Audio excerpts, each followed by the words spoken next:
Достар, сәлем! Для этого урока подготовила слова, которые мы используем при описании внешнего вида человека. Адамның сырт келбеті переводится внешний вид человека. Ал енді бастайық. Бірінші сөз бой. Бой – это рост. Это слово мы часто используем в притяжательной форме третьего лица, поэтому добавляется окончание «ы» – бойы, бойы. Например, ұзын бойлы – высокого роста. Ұзын бойлы. Например, мой друг высокого роста, менің досым ұзын бойлы. Менің досым ұзын бойлы. Или же менің досымның бойы ұзын.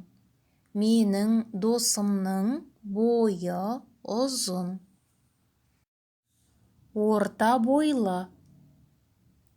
Орта бойлы. Среднего роста. Я среднего роста. Мен орта бойлымын. Мен орта бойлымын. Қысқа бойлы. Қысқа бойлы. Или же еще одно слово есть как тапал. Тапал. Низкого роста. Например, Дошан низкого роста. Дошан қысқа бойлы. Дошан қысқа бойлы.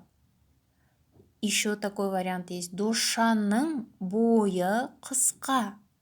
Дошанның бойы қысқа. Еще можем сказать Дошан тапал. Дошан тапал. Дене бітімі. Дене бітімі. Телосложение. Человек крепкого телосложения. Дене бітімі шымыр адам. Дене бітімі шымыр адам. Арық. Арық. Худой. А слово арықтау, арықтау переводится худеть.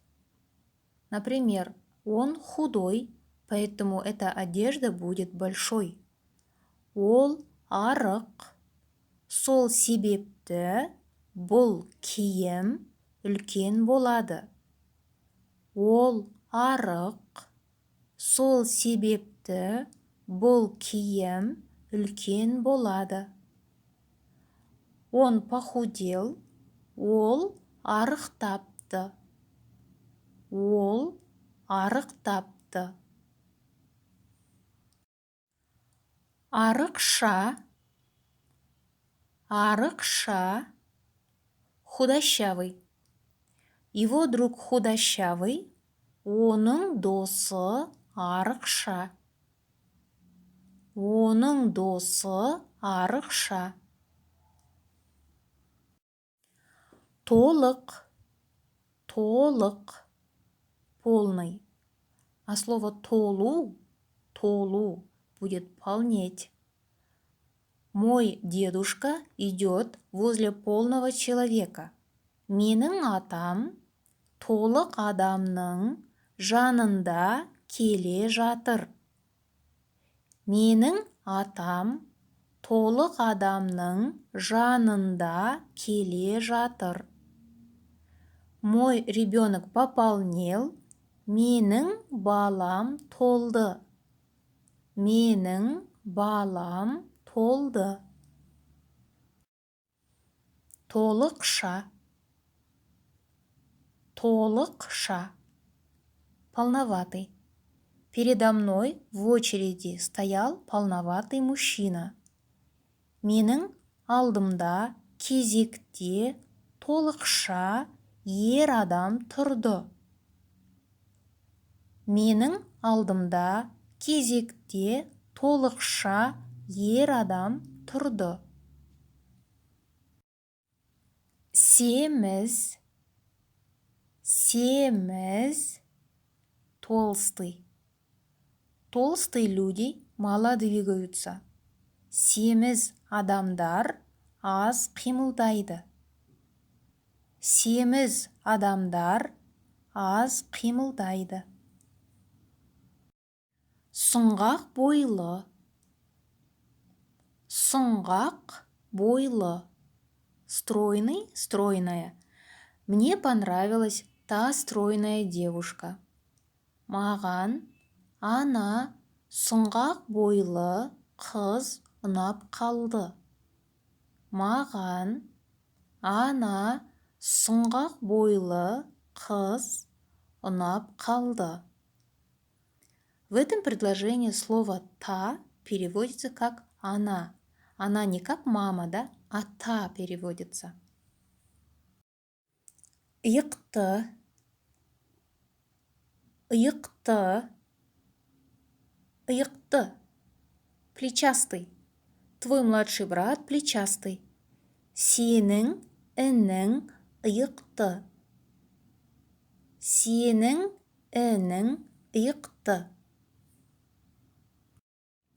Следующее слово – это лицо. Лицо переводится как «жүз». «Жүз». Но мы его тоже часто используем в притяжательной форме, поэтому говорим «жүзі». «Жүзі». Еще один вариант – бет. Бет. Тоже в притяжательной форме будет беті. Беті.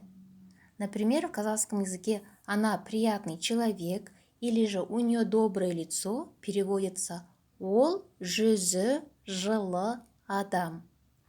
«Ол жүзі жылы адам».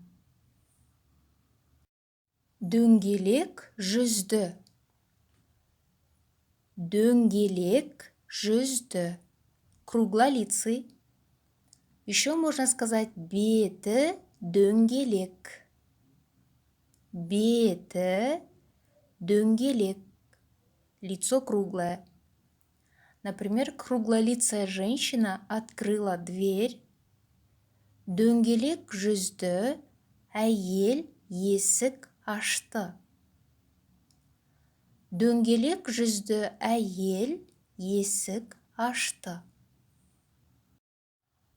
Сопақ бетті. Сопақ бетті. С продолговатым лицом. Еще есть такой вариант сопақ бет. Сопақ бет. Продолговатое лицо. У европейцев продолговатое лицо. Европалықтардың беті сопақ. Европалықтардың беті сопақ. Сақалды. Сақалды. С бородой. Мужчина с бородой гуляет с внучкой. Сақалды ер адам немересімен қыдырып жүр. Сақалды ер адам немересімен қыдырып жүр. Мұртты. Мұртты. С усами. Мужчина с усами заблудился. Мұртты ер адам адасып қалыпты. Мұртты ер адам адасып қалыпты. Көзілдірікті. Көзілдірікті. В очках. Парень в очках показал нам дорогу. Көзілдірікті жігіт бізге жол көрсетті. Көзілдірікті жігіт бізге жол көрсетті. Келесі сөз, следующее слово ақ құба. Ақ құба. Белолицый. Белолицая девушка живет в этом доме. Ақ құба қыз мына үйде тұрады. Ақ құба қыз мына үйде тұрады. Ақ сары. Ақ сары. Светлый. Дети моего брата светлые.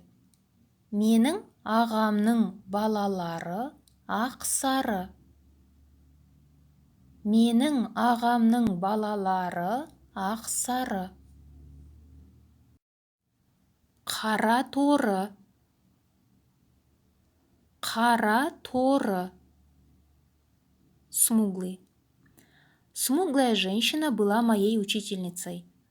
Қара торы әйел менің мұғалімім болған. Қара торы әйел менің мұғалімім болған. Қыр мұрын. Қыр мұрын. Заостренный или прямой нос. У моего отца прямой нос. Менің әкем қыр мұрынды. Менің әкем қыр мұрынды. Пұшық мұрын. Пұшық мұрын. Курносый нос.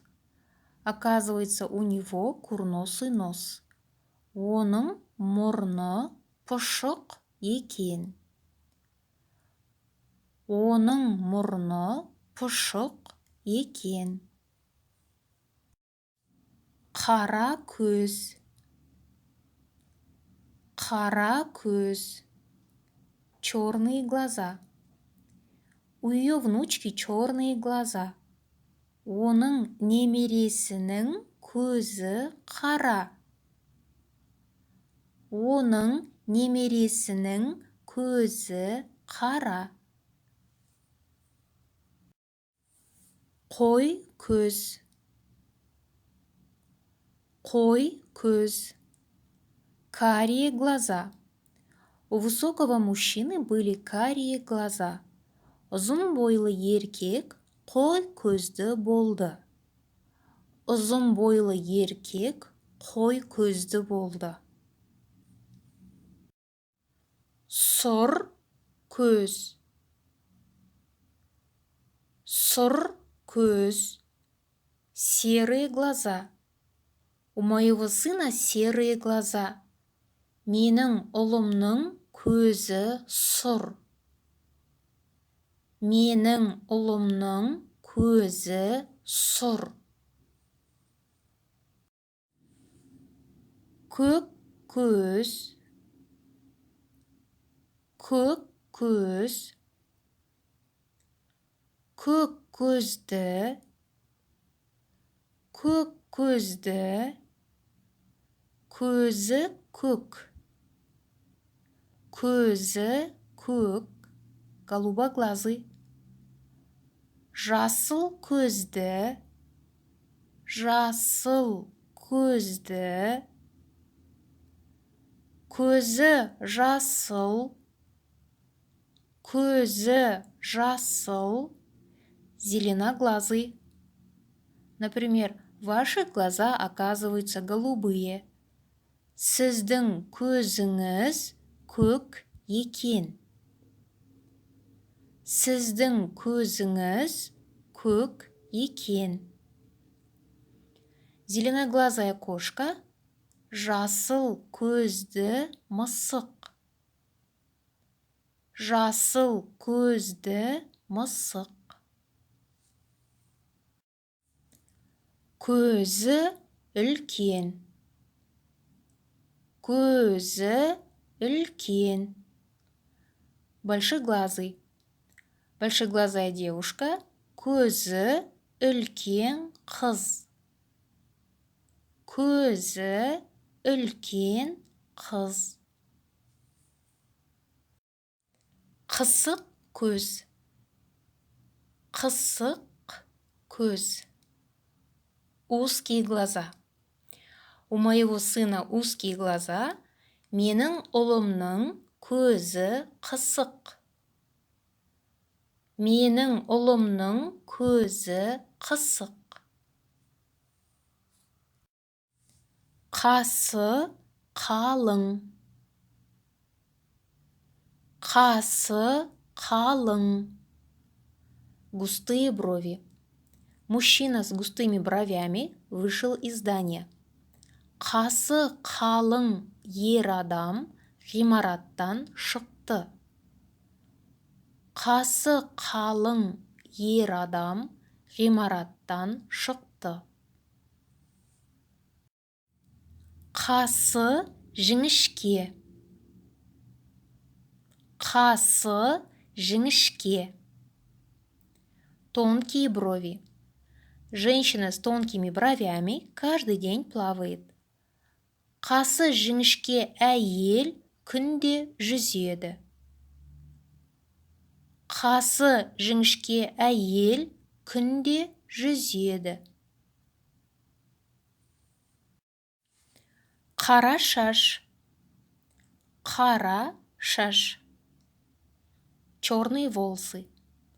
У казахов обычно черные волосы.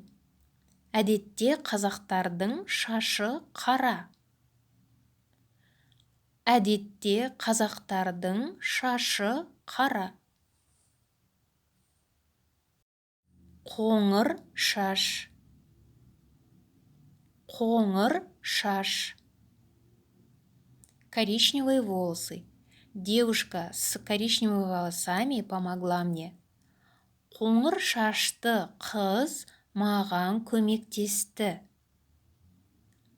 Қоңыр шашты қыз маған көмектесті. Жирен шаш. Жирен шаш. Рыжие волосы. Моя тетя казашка, но у нее волосы рыжего цвета. Менің тәтем қазақ, бірақ оның шашы жирен түсті. Менің тәтем қазақ, бірақ оның шашы жирен түсті. Бұйра шаш. Бұйра шаш. Кудрявые волосы. Ухаживать за кудрявыми волосами нелегко. Бұйра шашқа күтім жасау оңай емес. Бұйра шашқа күтім жасау оңай емес. Толқынды шаш. Толқынды шаш. Волнистые волосы. Спрей для волнистых волос. Толқынды шашқа арналған спрей. Толқынды шашқа арналған спрей. Тік шаш. Тік шаш. Прямые волосы. Ей идут прямые волосы. Оған тік шаш жарасады. Оған тік шаш жарасады.